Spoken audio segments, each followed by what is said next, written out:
The City and the River by Arun Joshi. Characters, Summary, Analysis. Hello and welcome to the discourse. The City and the River is a notable work by Arun Joshi, an Indian author known for exploring existential themes and the complexities of human relationships. Arun Joshi has been acclaimed as a psychological and philosophical novelist who has made a unique contribution to Indian English fiction.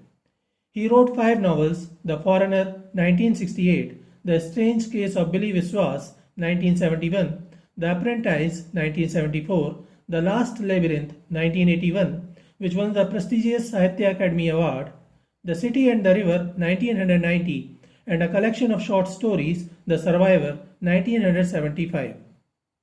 The City and the River was his last novel, and it is different from his other novels because it is an overtly political allegory and satire and focuses on the predicament and quest of not one individual but that of the entire country. The novel focuses on the battle between the victimized citizens and the corrupt, power-hungry rulers. The novel is in fact a satire or commentary on the emergency applied by Prime Minister Indira Gandhi and her son Sanjay Gandhi during 1974-75. Which is indeed a black spot in a democratic country like India. Joshi replicates the actual segment of the emergency in the form of a parable with the multi-layered conceptions of social identity, ambition, freedom, tyranny, corruption, anxiety, murder, bloodshed, spiritual vision, and so on. On the other hand, the novel also raises questions about modernism against nature and the issue of environmental deterioration. Characters of the City and the River. Great Yogeshwara is a sage residing in the Himalayas, who sends one of his disciples named the Nameless One to a new developing city at the banks of a river as its teacher and astrologer. Before his departure, the great sage describes the past of the city to his disciple. Grand Master is the ruler of a highly modern and powerful city on the banks of the river. He is a corrupt, cynical, tyrannical ruler. The Grand Master's council is full of power-hungry sycophants. The astrologer is the prime counselor of the Grand Master. He is also the prime teacher of the city. The Master of Rallies is a young man who initially belonged to the boatmen community. He had been a brilliant student who always wished to be a boatman, but his parents insisted he pursue higher education and become a member of the ruler community. However, the middle class and the upper class community consider him an alien. The headman is an experienced woman and the leader of the boatman community. The boatmen are the lower class of citizenry who lived on the banks of the river for the ages. While they are part of the city administration, they insist their allegiance is only towards the river, whom they consider their lively divine mother. Dharma is a police inspector of the city. He belongs to the middle class who lives in a bricked quarter along with his father. Dharma is a headstrong middle-class man who values competence and honesty. However, he finds that such morals have no place in the higher class echelon. Shailja is his fiancée. Shailja's brother is a mystical revolutionary who tries to help the boatmen when they suffer persecution. Vasu is a brave journalist who raised questions against the Grand Master and his council and faces the ire of the administration. Bhumiputra or Bhoma is the young iconoclast teacher of the boatmen who gathers the boatmen to resist the tyranny of the Grand Master. Though he is a rebel, he adheres to the philosophy of non-violence and sacrifice. The professor is the teacher of Bhoma. He works for the administration, but he opposes the ills and corruption of the system. He represents the intellectual class who tries to bring awareness among the masses against the ills of the administration. The river is the protagonist of the novel and it represents nature, while the city is the antagonist, which represents corruption, pollution, political and social ills of the rich ruling class. The story suggests that ultimately, nature will bring an equilibrium to end the tyranny, evil, pollution and corruption of the rich ruling class. Summary of the City and the River. The novel begins as the great sage Yogeshwara summons his disciples. The Nameless One and asks him to prepare for a journey. He tells him that now when he is grown up and well educated, he must go to the uprising city at the banks of the river originating from the mountain where they reside. The nameless one is unaware of the city and his own past. The great sage tells him that he must be the teacher of the city and guide the people of the city in a righteous dharmic manner. Then he begins telling the history of the city where the nameless one is asked to go and serve as the teacher. The great city on the banks of the great river was ruled by a tyrannical grand master. He lived in a white domed palace atop the picturesque seven hills. On these hills stood the splendid mansions and offices of the self-serving sycophants ruling elite. Next in rank came the docile brick people living in the brick colonies. Lowest of all were the despised mud people. The most rebellious of them were the boatmen who bowed to the river alone and refused to salute the Grand Master. Though there was no king of the city, the Grand Master was the most powerful and rich industrialist and politician who handled the administration of the entire city.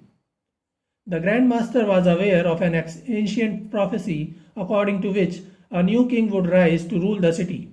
His prime counselor, the astrologer, informed him that according to his studies of stars, the time for the fulfillment of the ancient prophecy was about to come. The Grand Master was already a greedy, totalitarian, and corrupt administrator, but this information further ignited the greed of him to be the supreme ruler, the king of the city, to whom everyone must bow.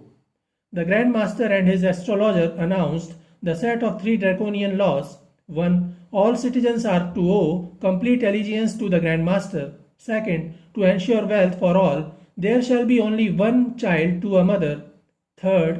Those disobeying the Grand Master are to be ruthlessly punished. The second law was a reference to the forced sterilization drive, Nasbandi campaign, initiated by Sanjay Gandhi in 1976 to control the population. These laws created a rift between the ruler and the ruled. However, most of the upper class was sycophant and submissive to the Grand Master, and the middle class hardly had any tooth to disobey. Yet, some people registered their opposition to the triple laws. The professor, the police inspector Dharma, and his fiancée Shailja, the journalist Vasu, were among them. The lower class vehemently tried to oppose these draconian laws, and thus the Grand Master announced the fearsome era of ultimate greatness, reference to emergency. Police forces were used to intimidate the masses. Even the despised mud people began bowing down to the Grand Master and vowed their complete allegiance, but the boatmen refused to do so. They considered the holy river their mother and goddess. Although they are sub-marginalized, bourgeois or lower class people, they were satisfied with their condition since they are completely devoid of any psychological problem, ennui, frustration or mental conflicts. They preferred to remain free and valued their autonomy. The astrologer tried to make a peaceful deal between the administration and the boatman community. He addressed the boatman community and said that God sent the Grand Master to serve the people. To protect the city, he must be the king, and every citizen must vow their allegiance to the king, considering him the father and guardian of the citizenry. The headman, a woman, head of the boatmen, argued firmly on the matter of her allegiance and said, "We have no quarrel with the Grand Master, and we have no quarrel with you. If it is a matter of allegiance, our allegiance is only to the river and cannot be shared. That is all that I want to say." This strong-headed refusal further angered the Grand Master, who was not prepared for any resistance. He foolishly decided to reprimand the boatman community and apply force, police and army against them. The boatmen were poor people with their bows and arrows.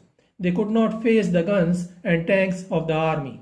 The situation became so drastic that even the boatmen began to sway and submit to the tyranny to save their lives.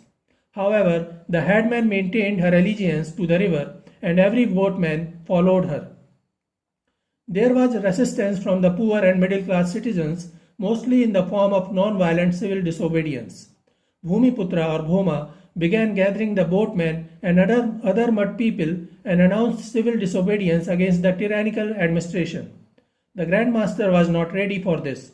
He declared that Bhumiputra was a traitor against the city and must be imprisoned. It became difficult for Bhoma to save himself. He had to hide from the police and the army. As governmental tyranny reached its acme, freedom of expression was taken away. The professor, the representative of the intellectual class, thought of an alternate means to broadcast the truth about the administration and the rebel leader, Master Bhoma. His initiative, named the lottery stall, was supported by some selfless, fearless citizens, including Dharma and Shailja. The ingenious lottery stall enterprise was crushed, but Bhoma's parable was told among millions, and the ruling class was ridiculed. The Grand Master then enforced the dragnet, a cluster of self-multiplying laws suggesting limitless tyranny. Brutality was unleashed upon commoners. The shattered and dilapidated boatmen decided to disagree with the headman and take the oath of loyalty to the Grand Master. At such a desperate time, Bhoma returned from his hideout and addressed the boatmen about the transience of despots and exhorted them to overcome their fear of the Grand Master. He said, "What does your soul care if a man is powerful and a man commands the guns? Guns cannot kill you, my brothers and sisters. If you choose the death of your soul above the death of your body, then no one can help you." His words invigorated the boatmen, who were ready to sacrifice their bodies to protect the reverence of their mother river and their souls. This re-energized opposition from the boatmen prompted the Grand Master one night, when the boatmen and other mud people were sleeping. The police force of the Grand Master raided them and killed 200 boatmen in the hall when they were sleeping. This angered the remaining rebels, who vowed to take revenge. Bhoma tried to calm them and said they must remain non-violent. He knew that violence ultimately leads toward the destruction of humanity. But the headman disagreed. She wanted to take revenge for the humiliation and killing of their brethren. Hence, the boatmen began the route of violent opposition. The Grand Master declared mass imprisonment. Many of the common people were imprisoned and kept in drastic conditions in the gold mines, an underground jail facility. The professor and Bhoma too were arrested, and so was the headman. The professor and the headman were old enough to fail against the drastic jail rule and perished. The headman was forcibly blinded by pushing hot iron rods in her eyes. The professor opposed this brutality and went on fast until death and died. After their death, Bhoma became the main leader of the rebels and the boatmen. However, he was an adherent of non-violence. In the absence of an able leader, the resistance from boatmen weakened. A new Supreme Council was secretly instituted. It crowned the Grand Master as king, and the city was transformed into an absolute dynastic dictatorship of the elite. All democratic practices were abolished. The great sage of the mountain realized what was coming, so he sent a hermit to visit the city. The remaining boatmen gathered and announced war against the new king, but their bows and arrows were no match to the guns and tanks. The army burned them alive and threw their bodies in the river. The new council decided to celebrate the coronation of the new king. On the pedestal, the king's son announced Bhoma and his associates as traitors and killed them. The mother river could not bear all this, and she got alive. Most of the boatmen were killed by the time the hermit from the mountain reached the city. He found the child of a dead boatman and anointed him as the next teacher of the city. At the same time, a raft rose from the river bed and took the child and the city's horoscope to the mountains where Yogeshwara lived. The river was violent and flooded the city. The 7 hills crumbled. The king and his family perished along with all the sycophants. It rained for 7 days and 7 nights, and the city disappeared. On the 8th day, the sun rose over the boundless ocean. It took time for the land to rise again, and humans began to gather at the place to build a new city. Meanwhile, the boatman's child was groomed and taught by the great sage. That child was called the Nameless One. Yogeshwara informs him that he is the same child who came from the drowned city and tells him to help the people to establish the city again. He exhorts the Nameless One to remain righteous and keep striving for the victory of good over evil. So this is it for today. We will continue to discuss the history of Indian English literature. Please stay connected with the discourse. Thanks and regards.